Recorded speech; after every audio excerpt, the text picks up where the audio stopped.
परवा म्हणजे काल रात्री परवा रात्री पुण्याला जशी घटना घडली होती तशीच घटना मुंबईत घडलेली आहे। जे आमच्यातून गेलेले गद्दार लोकांची जी सेना आहे असं म्हणतात, त्या सेनेचे कोणतरी उपनेते शहा त्यांचा मुलगा यांनी ही घटना याच्या वाहनाच्या माध्यमातून घडलेली आहे आणि अद्यापही हा आरोपी फरार आहे। सत्ताधारी पक्षाच्या मुलाचा नेता अशा पद्धतीने एक सर्वसामान्य कुटुंबातील महिलेला धडक काय देतो आणि फरफटत काय नेतो।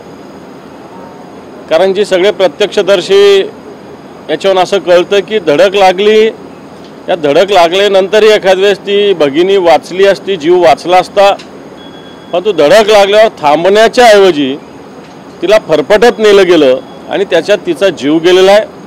वाटतं सर्वसामान्य माणसाचा जीव किती सहज या महाराष्ट्रात घेता येतो त्याचं एक उदाहरण या कालच्या घटनेतून सुद्धा घडलेलं आहे। सरकार याच्यावर कोणत्याही प्रकारे सिरियस नाही।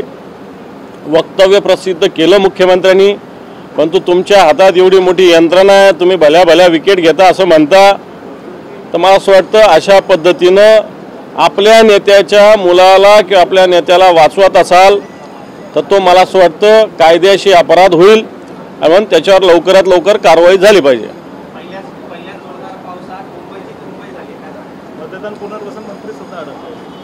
हे पण आत्ताची माहिती घेतली मी, मदत आणि पुनर्वसन मंत्रीच इथं पोहोचू शकलेले नाही। अनेक ठिकाणी मी पाहिलं सकाळी वेगवेगळे व्यक्ती कामाचे लोक इथं पोहोचू शकले नाही पावसामुळे। तसा पाहायला गेलं तर पाऊस फार जोरदार अजूनही झालेला नाही आणि असं झालेलं असताना ठिकठिकाणी रेल्वे असेल, रस्त्यावरची वाहतूक असेल ही खोळंबलेली आहे। ठिकठिकाणी लोकांचे फोन येते, रात्री फोन आलेले, घरामध्ये कमरेभर पाणी साचलेलं अशा प्रकारचे सुद्धा रात्री फोन आलेले। आणि मला असं वाटतं प्रशासनाचा बेमुरवत फोरकाना, कारण फक्त टक्केवारीमध्ये अडकलेले महानगरपालिकेच्या कामकाजाकडे कोणाचं लक्ष नाही आणि म्हणून ही मुंबई वाटतं रात्रीच्या आणि आतापर्यंत पूर्णपणे तुंबलेली।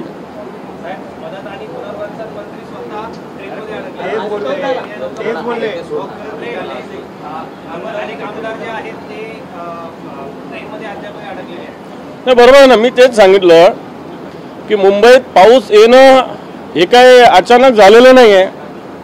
मुंबईत पाऊस येतोच हे सगळं माहिती असतानाही अजूनही जे मान्सूनचे कामं झाले अशा प्रकारचा दावा कॉर्पोरेशन करत होती ते झालेलेच नाही असा त्याचा स्पष्टपणे अर्थ आहे।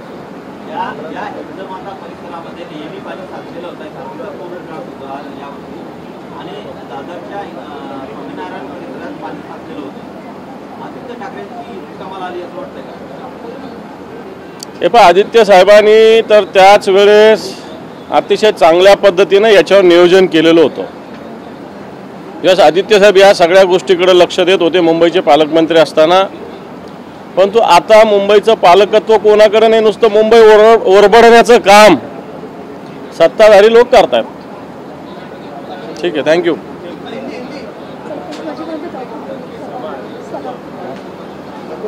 जिस प्रकार कल हिट एंड रन की घटना मुंबई में भी हुई है, जो हमारे से गए गद्दार शिवसेना के लोग जो है उनका एक नेता का बेटा उसमें सहभागी है। जिस प्रकार एक सर्वसामान्य बहन की जान ली गई है, उसको उड़ाया गया, उड़ाने के बाद उसको 100-200 मीटर उस गाड़ी ने खींच के लेके गए और उसमें उसका मृत्यु हुआ। ये बड़ी दर्दनाक घटना कल हुई है। इसको जिम्मेदार जो आरोपी है वो फरार है। वो सत्ताधारी पार्टी से जो सत्ता में वो पार्टी से संबंधित है उन पर तुरंत कार्रवाई की जाए, ये हमारी मांग है।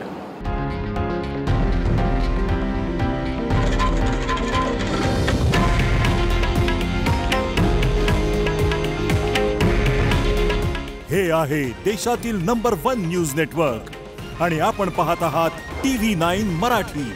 काळजी तुमची, हित महाराष्ट्राचं।